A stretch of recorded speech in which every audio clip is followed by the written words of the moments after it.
Having covered acceleration, now let's look at the more notable differences between the M3 and the M5 in key areas such as the engine, the transmission, the brakes, and yeah, practicality, fuel economy, etc. I've compared the cars in 9 dimensions, and I'll tally them at the end of this video. I'll start, of course, with the heart of the car, the engine. I've shared clips of the cars accelerating, and they're both very powerful and high revving, but otherwise they couldn't be more different.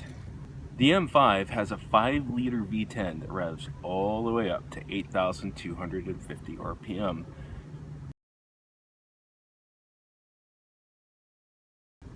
And it actually peaks at 507 horsepower at 7,750 RPM. It is an engine that likes to rev, and it doesn't really do it in a dramatic way. It's just potent.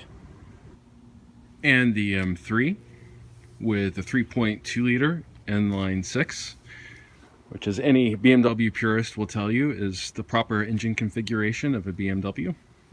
It has the highest specific output per liter of any non-turbo car BMW has ever made.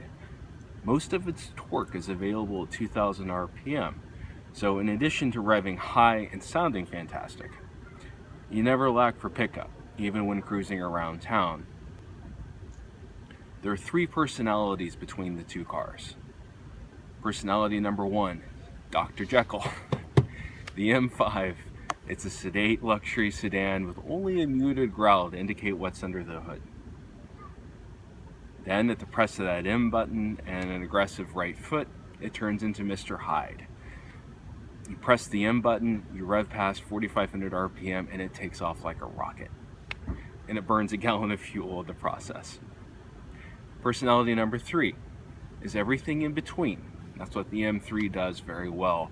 From idle all the way up to redline, the M3 is responsive, agile, and it just feels alive. So, on the engine, what's the verdict? The M3 gets 1, the M5 gets 1. On the transmissions, though a lot of people hate them, I think that the SMG2 on my M3 is fantastic. It saved me on the track in June. It was rev matching and shifting much better, much faster than I ever could. The transmission on the M3 is a little bit more complicated. It's the SMG and has these flappy paddles, as the guys on Top Gear will say. And this is a pretty cool feature here. You can adjust, if you can see by the 1 there, how the numbers are changing. It has 6 different speeds. So if you actually turn off the traction control, there's a 6th setting. And it is lightning quick. I've read 88 milliseconds, although I don't think that could possibly be right. It's violently quick and aggressive. To shift gears, you push up and down, and then you can shift in and out of automatic mode if you want to drive it like it's an automatic, but who in their right mind ever would? Oh, and by the way, here's where you can shift. Like that. So I'm going to put it back down into 3. And I like the manual on the M5 because, who doesn't want to control a 500 horsepower V10 with a stick? You're driving around in a muscle car that looks like a sensible sedan. And the transmission on the M5, it's a standard 6-speed manual. Admittedly, the throws are way too long, and if there would be any change that I think I make to the car, it would be to improve that so that the shift is much shorter and I can execute a shift a lot faster and more satisfyingly. So what's the verdict on the transmissions? Once again, the M3 gets 1, the M5 gets 1. Now on to the 3rd dimension, the brakes. The M5's drilled discs give us some sense of how this isn't ordinary hardware. The M3's brakes are fine, but those brakes just don't give me the confidence that the M5's do, and I know they're not as effective. I know they're known as being the car's weak point. When I was on the track, the brakes weren't only hardware that I was having any sort of trouble with, but it's fairly normal. When you're at high temperatures for a long period of time, your brakes start to fade. and you can do simple upgrades that make a big difference. So, you know, if I were to get serious about getting onto the track, which I would like to do, getting an upgrade on the brakes would be a smart idea. So, on the brakes, what's the verdict?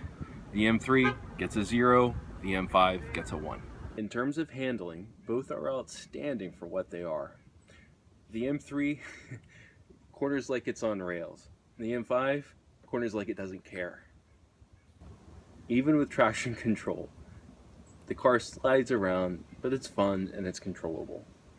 Ride-wise, the M5 is comfortable for the unsuspecting, though I get a lot more out of the M3. So what's the verdict? The M3, 1. The M5, 1. In terms of comfort, though the M3 is plenty comfortable for the driver, it is more basic and it has a rougher ride. The M5 isn't smooth like, say, the Cadillac is smooth, but it's a good compromise between sport and comfort. Meanwhile, the engine builds power with ease and more smoothly and progressively than anything with fewer than 12 cylinders, while the M3 feels less restrained. The M5 is comfortable for a family or for 4 full-size adults, while the M3 is comfortable for just 1 or 2, but not anymore. Verdict: M3 0, M5 1. Now the next dimension is practicality, and this is everything from living with it day to day, dealing with replacing the tires, making sure that it has the right synthetic oil at all times, and all the other things that you have to do associated with having an exotic car. The M5 is unabashedly exotic machinery. It's a 4-door Lamborghini. You have to accept that if you're going to have the car. On the other hand, the M3 drives, looks, and handles like a BMW is supposed to, but it's bulletproof and it sips fuel like a Honda. In terms of practicality, the M3 gets a 1, the M5 gets a 0. In terms of fuel economy, the M5 does a lousy job. It's averaged 13.7 miles per gallon as long as I've had the car. When I'm not on the highway, most of the miles, by the way, are highway miles. When I'm not on the highway, it gets 8 or 9 miles per gallon. The M3 sips fuel, relatively speaking. It gets about 18 miles per gallon overall, and most of the driving I do is around town. I don't get on the highway very much. On the highway, the M3 will get 28 miles per gallon compared to, on a lucky day, you might get 19 or 20 out of the M5. Next is design. In my opinion, the E46 M3 and the E60 M5 are the prettiest practical Beamers. And by practical, I mean not the Z8, not the M1, or the 3.0 CSL.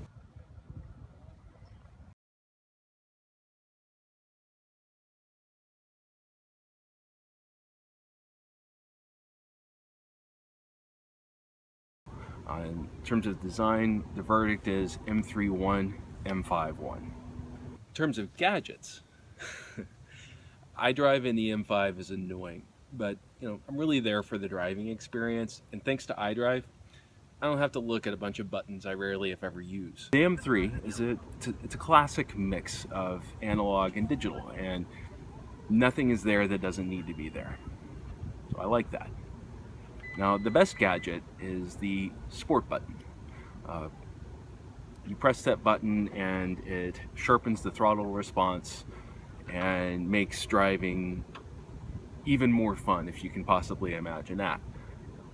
Then the adjustable transmission, it actually is a great gadget and enables you to affect the intensity of the shift settings. And you can go from being very casual and very smooth to violently quick. The best M5 gadget, without question, has to be the M button on the steering wheel. The glorious M button right here, which takes me from 400 to 507 horsepower. And the second best gadget, and there are many gadgets on the M5, but the second best has to be the seat bolstering button. So when you're going through corners, you press this button and it gives you 3 different settings between comfort and sport, and the backrest actually moves with the car, so it keeps your body firmly in place while you're focused on carving up the roads. In terms of gadgets, the verdict is M3 won and M5 won. Now for the total score. Out of 9 dimensions, the M3 scored 6 points, and the M5 also scored 6 points. They're a tie. Both awesome cars, but for different and complementary reasons. Finally, I figure I should talk about the overall experience of having them and what I'd recommend to anyone looking to buy. If you maintain them well, they'll be reliable. If you abuse them, they will break. They're shockingly tough on the track, but they are machines that will break. Having said that, if you're looking to buy one, you'll need to look at how the previous owners maintained it. The M3 is the most reliable car I've ever had. It requires a little more than an annual oil change and new tires and brake pads every few years. I've had a couple minor problems, which is less than I'd expect on an 11-year-old car.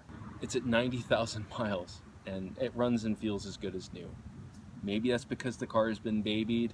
Maybe it's just that the systems are reliable and a few people do have problems. And when things go wrong, they really go wrong. So you have to be mindful of that. But so far, so good for me. The M5 is a complicated car, over-engineered even. My mechanic tells me that it has 70 computers. 70. That's a lot that can go wrong, especially as the car ages. And that makes me nervous. Meanwhile, the tires absolutely will not make it past 12,000 miles. And you can't take a road trip without a quart of oil. And you have to get the special 10W60 Castrol synthetic that only BMW recommends for M cars. We call it liquid gold. It's $15 a quart, not a big deal, but you definitely have to stay on top of it because you can't get this oil just anywhere. And though the car is thirsty for premium gas as well as oil, thus far, the car has proven reliable, but its complexity could become a liability in coming years.